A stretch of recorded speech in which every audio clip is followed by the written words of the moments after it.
The second kind of reaction types we're going to study are decomposition reactions. There are many different kinds. Some you have to memorize and some you have to be able to predict. Starting off with the metal hydrogen carbonates. Now, metal hydrogen carbonate, an example of which is sodium hydrogen carbonate, also known as baking soda.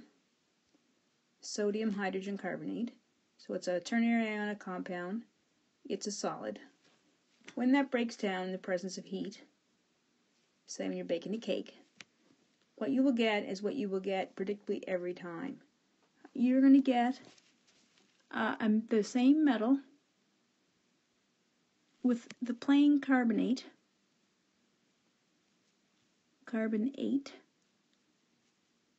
you will get water, and you will get CO2. And that's why, for that reason, when you get the carbon dioxide, that baking soda is used for fire suppression, because the production of the carbon dioxide gas and the heat will put the fire out. So, to follow the pattern, metal carbonate, you're going to get sodium carbonate. Now, sodium is a 1+ ion, and the carbonate's a 2- ion. That's why I'm going to put the 2 subscript below. So, sodium carbonate, it's going to be a solid. You're going to get water, depending on how hot it is. It could be a liquid or it could be a gas. And you're going to get CO2 as a gas. CO2 is a gas. Ran out of room there. Now, like all good equations, it has to be balanced. But remember, that is the skeleton equation.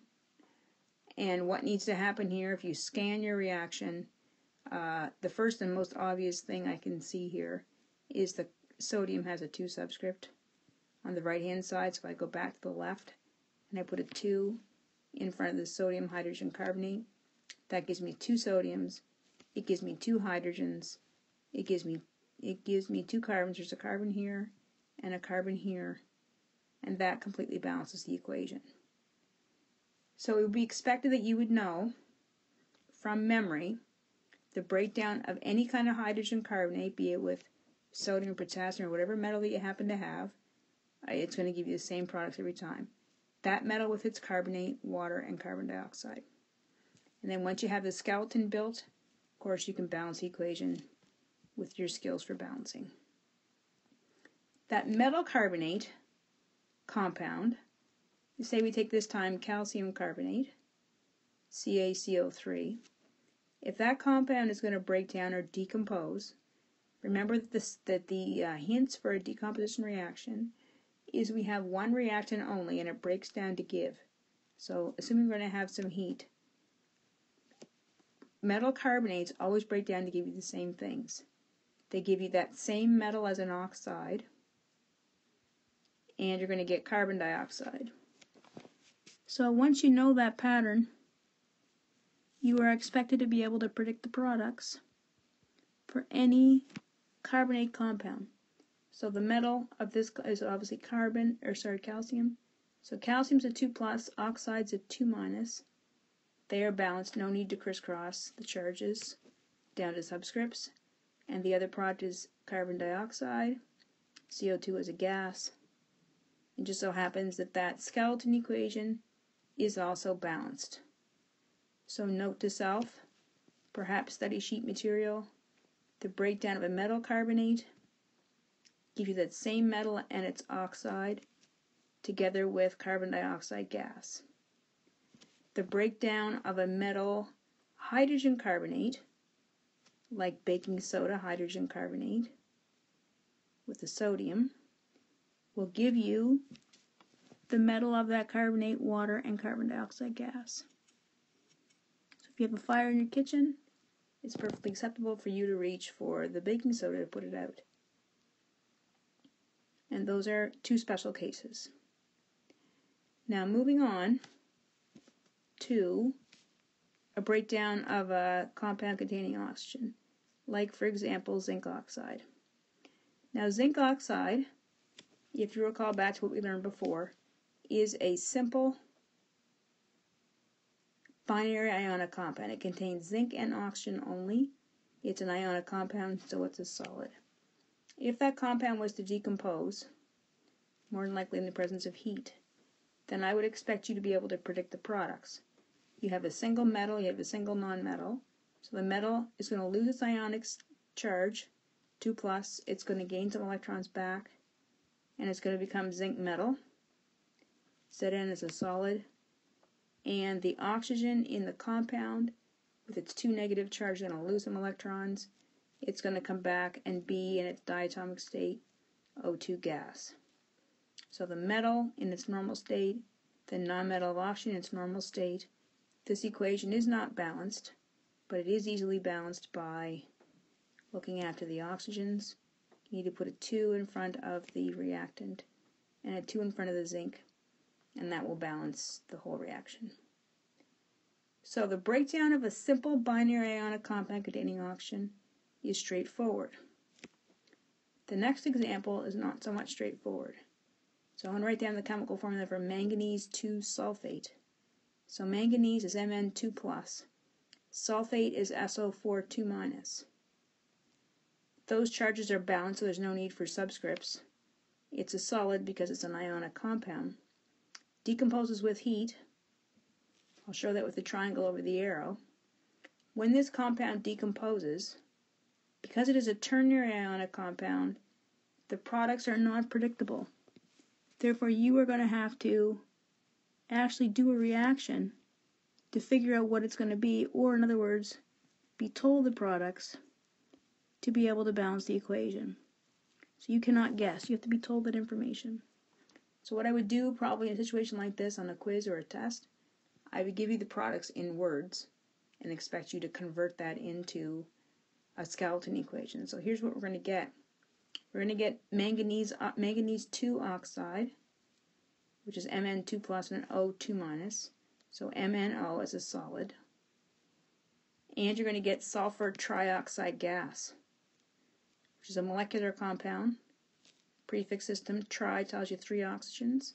Sulfur trioxide gas. That compound breakdown is not predictable because it is a ternary ionic compound. Binaries are predictable, ternaries are not.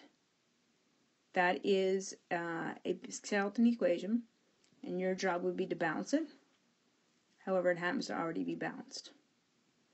So that one's done. The breakdown of ternaries you cannot predict. You have to be given that information in the question either by chemical formula or by results in a lab. These last two ones, decompositions, you should have these in your memory bank to be successful. So a chlorate compound will break down always to give you whatever metal you have in the form of a chloride, and you will get oxygen gas. So here we go. Sodium chlorate.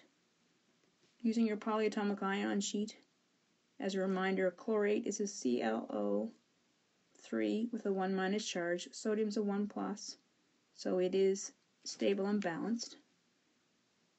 It will decompose. It'll break down.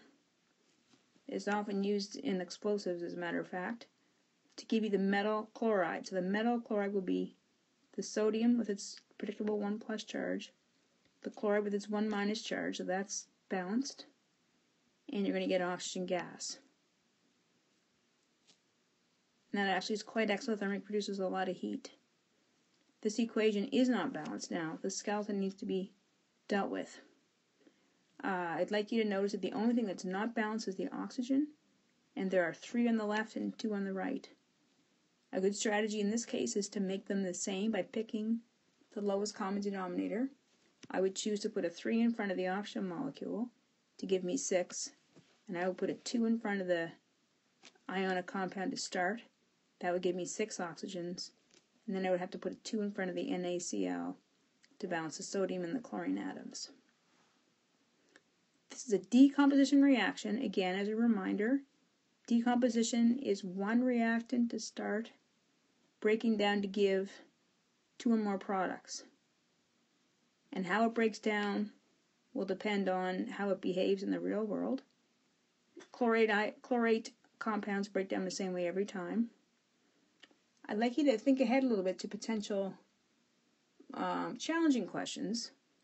If you remember back to your polyatomic ion sheet, the chloride ion could be replaced with a bromide or an iodide and behave very similarly. For example, it could have been an iodate or a bromate that broke down, and you would get what you would expect. Everywhere there's a Cl in this reaction, you replace it with a Br, replace it with an I. So iodates would break down the same way, bromates would break down the same way. Think about that when you get to a challenging question. Last but not least, the potassium nitrate compound is another one you should really memorize. And nitrates decompose to always give you nitrites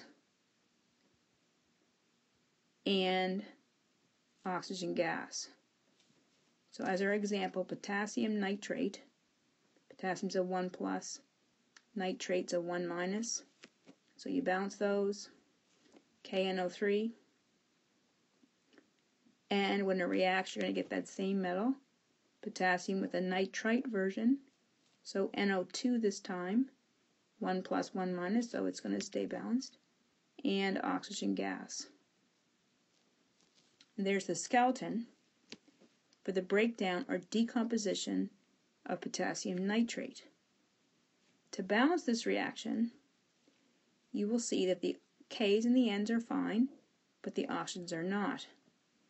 One strategy you may want to adopt is on the left here, there are 3 oxygens, which is an odd number.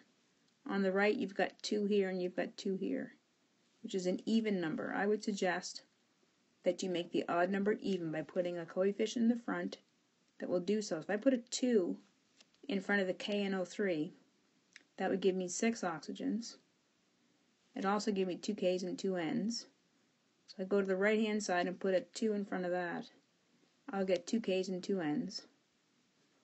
But it'll also give me 4 oxygens. And those 4 oxygens on the right, with the 2 in the oxygen molecule, will give you 6 to balance the 6 on the left.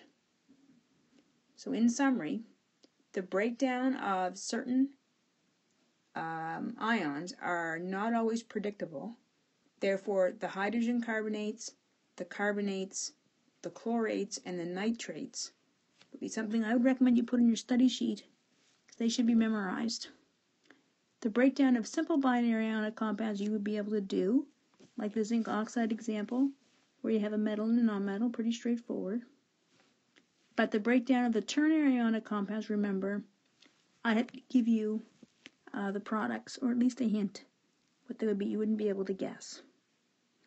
That's decompositions, one reactant making 2 or more products.